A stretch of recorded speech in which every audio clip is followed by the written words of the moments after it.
Screen पे एक map देख रहे हैं आप। एक तरफ पीएम मोदी रूस में थे, वहीं दूसरी तरफ बेलारूस और पोलैंड की सीमा के बीच में चाइना के सैनिक क्या कर रहे थे। ये खबर बहुत ही कम प्रमुखता से छापी गई है, पर ये नाटो के लिए एक बहुत बड़ा चैलेंज है। जहां एक तरफ ये सारा सीन हो रहा था, तो वहीं दूसरी तरफ अब नाटो की मीटिंग में हिंद महासागर याद आया, अमेरिका क्या भारत भी याद आया है। जानेंगे क्या है मामला। तो वहीं आने वाले 6 महीने में क्या बदलने वाला है, जिसे सोचकर पीएम मोदी रूस गए हैं। जियोपॉलिटिक्स में बहुत कुछ चल रहा है। हमेशा की तरह CIS न्यूज नेटवर्क के इस एपिसोड में जानने को मिलेगा बहुत कुछ। आइए जानते हैं इन खबरों को विस्तार से। हमने आपको सुबह खबर दी थी जिसमें बताया कि पीएम मोदी रूस पहुंचे हैं। एक चीज और हो रही है। क्या हो रही है? कल पूर्व संध्या थी नाटो की मीटिंग की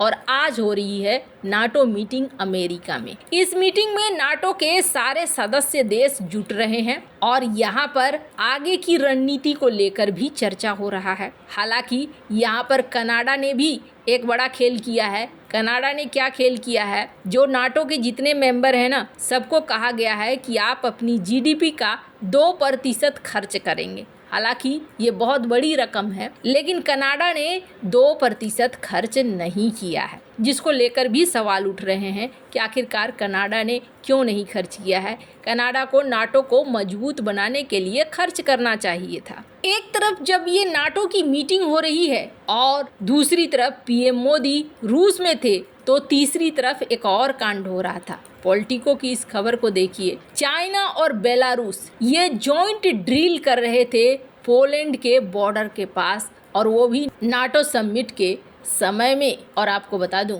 स्क्रीन पर आप देख सकते हैं इन सिपाहियों को उतरते हुए। और ये सब भूमिका कब रखी गई? ये सब भूमिका कहा जा रहा है कि एक दिन पहले ही रखी गई है। स्क्रीन पर आप देख सकते हैं चाइना में जो बेलारूस के राजदूत हैं, वो चाइना के विदेश मंत्री से मिलते हैं और यहाँ पर दोनों देश एक दूसरे की दोस्ती और एक दूसरे की अच्छी बातें कहते हैं। मतलब साफ है कि ये जो बॉर्डर वाला इलाका देख रहे हैं, इस बॉर्डर वाले इलाके में ड्रिल करके एक संदेश दिया जा रहा है। क्या संदेश दिया जा रहा है? संदेश ये दिया जा रहा है, सबसे पहले चाइना समझना चाहता है कि नाटो के जो मेंबर हैं वो किस तरीके से काम करते हैं, और अगर कल की डेट में उन्हें नाटो से भिड़ना हो तो वो किस तरीके से रिप्लाई देंगे। दूसरा, वो ये संदेश देना चाहते हैं अमेरिकी दुनिया को कि मत समझो रूस अकेला है, हम यहाँ पर भी आ सकते हैं और यहाँ पर भी रूस की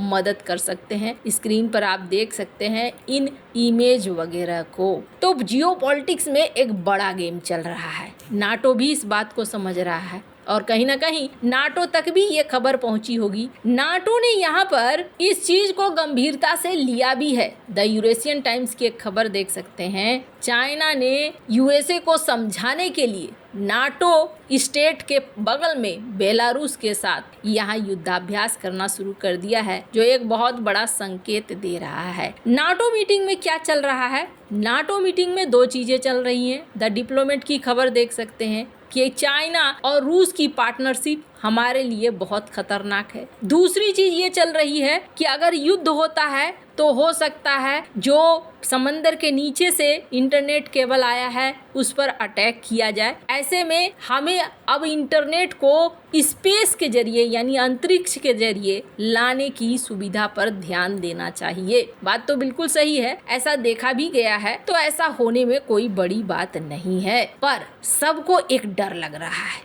यहाँ नाटो की मीटिंग हो रही है, पर नाटो की मीटिंग के बीच में सबसे बड़ा डर क्या लग रहा है? ट्रम्प 2.0 का, कि अगर ट्रम्प आ जाते हैं तो फिर क्या होगा? क्या ट्रम्प यहाँ पर नाटो को चालू रखेंगे? ट्रम्प ने पहले भी इस बात को कहा है कि वो नाटो से अपने आप को पुल कर लेंगे, खींच लेंगे। और अगर अमेरिका नाटो से अलग हो जाता है, फिर नाटो में बचेगा क्या? कुछ भी नहीं बचेगा। अभी हाल ही में डोनाल्ड ट्रम्प ने एक बयान दिया था और डोनाल्ड ट्रम्प ने कहा था कि मैं एक दिन में युद्ध रुकवा सकता हूँ अगर मैं राष्ट्रपति बन गया तो।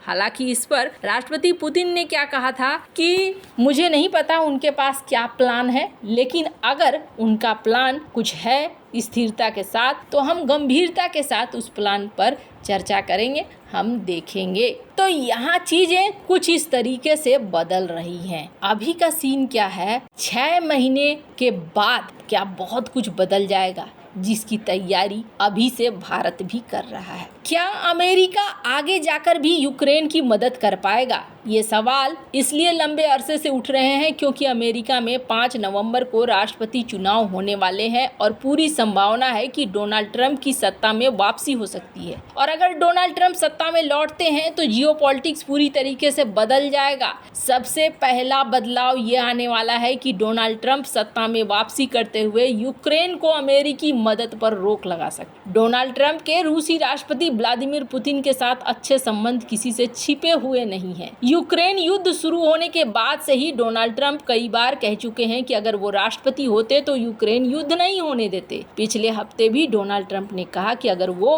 राष्ट्रपति बनते हैं तो एक दिन में यूक्रेन युद्ध को खत्म करा देंगे। डोनाल्ड ट्रंप और रूस के राष्ट्रपति व्लादिमीर पुतिन के बीच में अच्छे संबंध है। कई अमेरिकी एक्सपर्ट और रिपब्लिकन पार्टी के नेता कहते हैं कि रूस को प्रतिबंधों में जकड़ने का मतलब है रूस को चीन के और करीब लाना। अब जबकि रूस के पास युद्ध में भारी बढ़त है। इस साल के अंत में डोनाल्ड ट्रंप के अमेरिकी राष्ट्रपति के रूप में फिर से आने की संभावना है, तो मोदी की यात्रा को दिल्ली की तरफ से 6 महीने बाद होने वाले वैश्विक घटनाओं के लिए खुद को तैयार करने के रूप में देखा जा रहा है। यूक्रेन युद्ध ने भारत को अपने पश्चिमी सहयोगियों के साथ एक नाजुक कूटनीतिक स्थिति में डाल रखा है। नई दिल्ली ने रूस के आक्रमण की अभी तक स्पष्ट रूप से निंदा नहीं की है, लेकिन युद्ध के शुरुआती हफ्तों में जो कुछ भी हुआ है उसकी अंतर्राष्ट्रीय जांच की मांग भी की थी। रूसी नेताओं की तरफ से दी गई परमाणु युद्ध की धमकियों पर चिंता जताई थी। अगर डोनाल्ड ट्रंप सत्ता में आते हैं